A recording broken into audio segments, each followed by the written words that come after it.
Hello friends, welcome to our channel Dev Devanshi channel. कैसे हो आप लोग? आई होप कि आप लोग बहुत अच्छे होंगे, स्वस्थ होंगे, मस्त होंगे एंड अपनी अपनी फैमिली में व्यस्त होंगे। रोहन से रीमा की स्टोरी है और ये स्टोरी एक देवर भाभी की है। भाभी अपने देवर को कैसे ननद बनाती है, चलिए जानते हैं स्टोरी में। तो बने रहिए फ्रेंड्स, और नए हैं तो चैनल को सब्सक्राइब कर लीजिए। साथ फ्रेंड्स, ये स्टोरी है मध्य प्रदेश के रहने वाले रोहन की। रोहन बचपन से ही क्रॉस ड्रेसर हैं। उनको लड़कियों का कपड़ा पहनना अच्छा लगता है, लड़कियों के जैसे सज सवर के रहना अच्छा लगता है, लेकिन रोहन क्रॉस ड्रेसिंग नहीं कर पाता था। रोहन के भाई की शादी होती है और घर में भाभी आती है, नई नवेली भाभी की। भाभी जब सजती है, संवरती है, नेल पेंट लगाती, यहाँ तक कि नेल पेंट लगाती है। रोहन अपनी भाभी को देखता रहता है, ऐसे मतलब नजरे टिकाए रहता है कि भाभी क्या कर रही हैं। भाभी बाल बना रही हैं, भाभी नेल पेंट लगा रही, भाभी महावर लगा रही, भाभी मेहंदी लगा रही। उसकी मतलब नजर में ये रहता था भाभी क्या कर रही, भाभी आज क्या पहनी है, भाभी आज कैसे हेयर स्टाइल की है। ये सब चलता रहता था रोहन के मन में और ये लगता था काश भाभी के जैसे मैं भी रहूं, भाभी के कपड़े पहन लूं, भाभी के जैसे मेकअप कर लूं। तो रोहन देखता था तो उसकी भाभी को लगता था कि रोहन क्यों ऐसे देख रहा है। तो भाभी समझ नहीं पाती थी, एक दो बार टोकी भी थी कि रोहन ऐसे क्यों देख रहे हो। तो रोहन की भाभी को कई बार बुरा भी लगा कि रोहन पता नहीं क्या एकटक ऐसे देखते रहता है, अच्छा नहीं लगता है। उसको अच्छा नहीं लग रहा था भाभी को कि ऐसे क्यों देख रहा है रोहन। रोहन कुछ नहीं बोला और बस ऐसे ही वो हमेशा यही काम करता था। जब भी भाभी तैयार होती थी, जब भी भाभी मेकअप करती थी, अब नई नवेली भाभी थी तो वो हर दिन मेकअप करती थी, हर दिन वो एक टक लगाए रहता था भाभी कैसे तैयार हो रही हैं। एक दिन रोहन की भाभी ने रोहन के भैया से यानी अपने हस्बैंड से रोहन की बात बताती है कि जब भी मैं मेकअप करती हूँ या तो कुछ, तो रोहन ऐसे एकटक देखता रहता है, मुझे अच्छा नहीं लगता है। उसके बाद से रोहन के भैया से रोहन को डांट पड़ती है और रोहन फिर डर गया था कि शायद भाभी को अच्छा नहीं लग रहा है और भैया से बोल दी, भैया डांटने लगेंगे। फिर वो बार बार तो वो चोरी छिपे देखता था। फिर ये चीज भी देखी कि रोहन छुप के देख रहा है मुझे। पढ़ने के बाद रोहन इतना नहीं खुल के देख पाता था भाभी कैसे तैयार हो रही, कैसे मेकअप कर रही है। और वो शांत सा रहने लगा घर में, भाभी से भी कम बोलने लगा। तो उसकी भाभी को लगा कि जो रोहन इतना मतलब मेकअप करती थी तो देखता था, पूछता था कि ये कैसे है, ये क्या है, वो रोहन अब एकदम से शांत रहने लगा। तो भाभी को भी अच्छा नहीं लगा। तो वो फिर रोहन से कई बार पूछी भी। रोहन ने बोला कि नहीं भाभी, कुछ ऐसी बात नहीं है। भाभी ने बोला कि कुछ ऐसी बात है तो बताओ, क्या इतना शांत क्यों रह रहे हो जब से डांट पड़ी है, और मुझे बताओ क्या बात है। तो रोहन बोला भाभी कुछ बात नहीं है, कोई बात नहीं है। एक दिन उसके भैया भाभी कहीं गए थे किसी पार्टी में और रोहन अकेले घर में था। रोहन से रहा नहीं गया लड़कियों के कपड़े पहनने से। तो उसने क्या किया कि अपने भाभी का एक सूट लिया और बहुत ही सुंदर सूट उसमें से निकाला, जो उसे बहुत सुंदर लगता था, वही सूट लिया और वो पहन लिया। रोहन को लगा कि भैया भाभी लेट आएंगे, लेकिन उसकी भाभी की तबीयत कुछ ठीक नहीं लग रही थी। तो उसकी भाभी घर चली आई और जैसे उसकी भाभी आई तो देखी कि रोहन उसके सूट पहना हुआ था। तो रोहन की भाभी देखी और फिर चौंक गई और पूछने लगी, रोहन तुम मेरे सूट क्यों पहने हो। और तो रोहन डर गया और फिर सोचा कि भाभी फिर से भैया को बताएंगी और भैया फिर इस बार तो पिटाई भी लगाएंगे। तो उसने डर गया और बोला कि भाभी बस ऐसे ही मतलब कुछ बहाना बनाने लगा। तो उसकी भाभी फिर सोच में पड़ गई कि रोहन मेरा सूट क्यों पहना था, मैंने डांटा भी और उसके भैया भी डांटे, उसके बाद भी ये मेरा सूट पहना, आखिर ऐसा क्यों। फिर उसने रोहन से पूछा कि रोहन ये बताओ कि तुम सूट क्यों पहने और तुम मेकअप जब भी मैं करती हूँ तो तुम देखते हो, ऐसा क्या है। रोहन ने फिर भी नहीं बताया क्योंकि रोहन डर रहा था कि जो भाभी मेकअप करते हुए देखती थी तो भैया से बता दी तो अगर इतनी बड़ी बात मैं बताऊंगा कि हाँ मुझे लड़कियों के जैसे सज संवर के रहना है और रहना चाहता हूँ, तो रहने का मन करता है, तो भाभी फिर भैया से बोलेंगी और भैया से मुझे पिटाई लग जाएगी। तो इस डर के मारे वो भाभी से नहीं बताया कुछ। लेकिन उसकी भाभी के मन में रोहन के लिए टेंशन हो गई थी कि रोहन ने ऐसा क्यों किया, मेरा सूट क्यों पहना था, वो लड़कियों का सूट क्यों पहना था। रोहन के भैया भाभी जो थे वो बाहर रहते थे, भैया की जॉब पे रहते थे।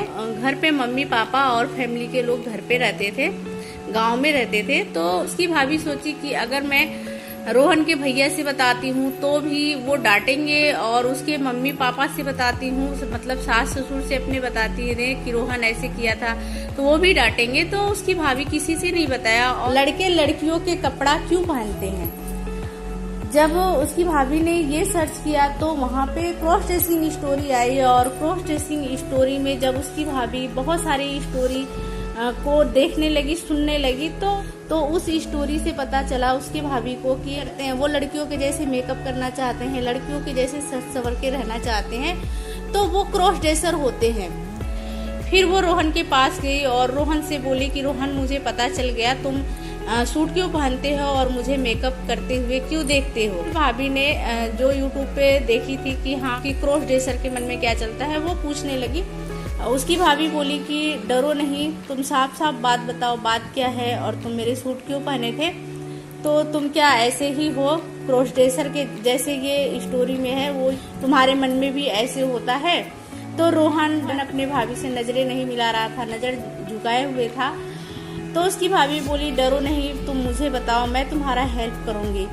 तो हिम्मत करके रोहन ने बोला कि हाँ भाभी, जो स्टोरी में है जैसे बताया है सेम मेरा ऐसे ही मन होता है कि मैं लड़कियों के कपड़े पहनूं, लड़कियों के जैसे सज संवर के रहूं। और इसीलिए आप जब मेकअप करती थी तो मैं आपको देखता था, क्योंकि मुझे अच्छा लगता है मेकअप जब आप करती हैं, आप जब तैयार होती हैं तो बस मैं भी आपके जैसे तैयार हो जाऊं। उसके भाभी को थोड़ा सा दुख तो हुआ कि रोहन क्रॉस ड्रेसर है, लेकिन फिर वो ज्यादा शांत सा रहने लगा था, दुखी रहने लगा था, तो उसकी भाभी को अच्छा भी नहीं लग रहा था। उसके बाद से उसकी भाभी वहां से चली जाती है और उसकी भाभी गई तो वो रोहन के भैया से ये बात बताई और रोहन की भाभी पूरी सच्चाई बताई कि रोहन ऐसे है और रोहन इसीलिए मेरा मेकअप करते हुए देखता था और सूट भी पहना था। भाई भी गया और पूछा रोहन से, तुम्हारी भाभी जो बोल रही है वो सच है? रोहन बोला हाँ भैया सच है। उसकी भाभी बोली कि अगर मान लो हम मम्मी पापा को मना लेते हैं कि हाँ रोहन लड़कियों के कपड़े पहनेगा, तो चलो मम्मी पापा मान जाएंगे, लेकिन हम समाज को कैसे मनाएंगे? समाज जीने नहीं देगा अगर लड़की बन के रहा रोहन। तो उसके बाद से अपने सास ससुर से भी उसकी भाभी बताई कि रोहन ने ऐसे रोहन का मन होता है और रोहन ऐसा लड़कियों के जैसे रहना चाहता है। उसके मम्मी पापा, रोहन के मम्मी पापा बहुत दुखी हुए, लेकिन वो रोहन की खुशी को देखना चाहते थे। तो उसकी भाभी सबको मना ली थी कि रोहन लड़की बन के रहेगा। अब बात आ रही थी समाज की कि समाज में लोग क्या कहेंगे। और फिर उसकी भाभी रोहन के भैया से बोली कि अगर आप चाहेंगे तो कोई कुछ भी नहीं कर सकता और रोहन अपनी लाइफ अपने तरीके से जी सकता है। फिर रोहन के भैया बोले कि ठीक है, मैं किसी को कुछ नहीं बोलने दूंगा, मेरे भाई को कोई भी कुछ बोलेगा तो मैं नहीं बोलने दूंगा, लेकिन वो अब वो लड़की बन के ही रहेगा। उस भाभी गई और रोहन को लेकर आई। फिर वो अपने एक सूट लेकर आई, जो सूट रोहन पहना था, क्योंकि रोहन को वो सूट बहुत पसंद था। वो सूट लेकर आई, रोहन से बोली कि ये सूट पहन कर आओ, और रोहन ने वो सूट पहन के आया। और उसके बाद से उसकी भाभी उसके फेस के मेकअप की, उसको लिपस्टिक, आईलाइनर, काजल सब कुछ लगा के उसके फेस का मेकअप की। उसके बाद से चूड़ी पहनाई और अपने पायल पहनाई और बोली अब बताओ तुम्हें कैसा लग रहा है, अब तुम मुझे मेकअप करते हुए देखते थे, अब तुम्हारा मेकअप हो रहा है तो कैसा लग रहा है। रोहन की खुशी का ठिकाना नहीं था जब वो तैयार हो रहा था, भाभी उसकी तैयार कर रही थी और उसे मेकअप कर रही और उसका मेकअप कर रही थी, तो उसे बहुत ही अच्छा लग रहा था, बहुत ही खुशी मिल रही थी। उसकी भाभी बोली कि आज से तुम रीमा हो और आज से पूरी फैमिली तुम्हें रीमा के नाम से ही जानेगी, बुलाएगी, और बाहर भी किसी के सामने तुम जाओगे सूट पहन के ही जाओगे, कोई भी कुछ कहेगा वो हम देख लेंगे। तो भाभी ने रोहन का फुल सपोर्ट किया और उसके मम्मी पापा भैया ने भी फुल सपोर्ट किया, और रोहन आज भी लड़कियों के गेटअप में रहता है, कोई कुछ नहीं कहता है। तो और रोहन की भाभी रोहन को देवर नहीं अपनी ननद बना के रखती थी। जब भी बुलाती थी तो रोहन नहीं रीमा बुलाती थी। उसके घर में सभी रीमा बोलते थे और आज भी रोहन रीमा बन के और लड़कियों के कपड़े पहन के लड़कियों के गेटअप में रहता है और कोई कुछ नहीं कहता है, आसपास के लोग भी कोई कुछ नहीं कहता है, क्योंकि रोहन को उसके भैया भाभी और फैमिली का फुल सपोर्ट मिला है। तो इसलिए तो फ्रेंड्स ये रहा देवर और भाभी का प्यार। तो फ्रेंड्स कैसी लगी स्टोरी? अच्छी लगी है तो एक लाइक, और नए हैं चैनल पे तो सब्सक्राइब करके बेल आइकन को भी प्रेस करना, ताकि नेक्स्ट वीडियो नेक्स्ट स्टोरी जब भी मैं अपलोड करूँ आपके पास सबसे पहले पहुँचे। तो चलिए फ्रेंड्स, मिलते हैं नेक्स्ट वीडियो में नेक्स्ट स्टोरी के साथ। तब तक के लिए बाय, टेक केयर, अपना और अपनी फैमिली का ख्याल रखिए। जय हिंद, जय भारत।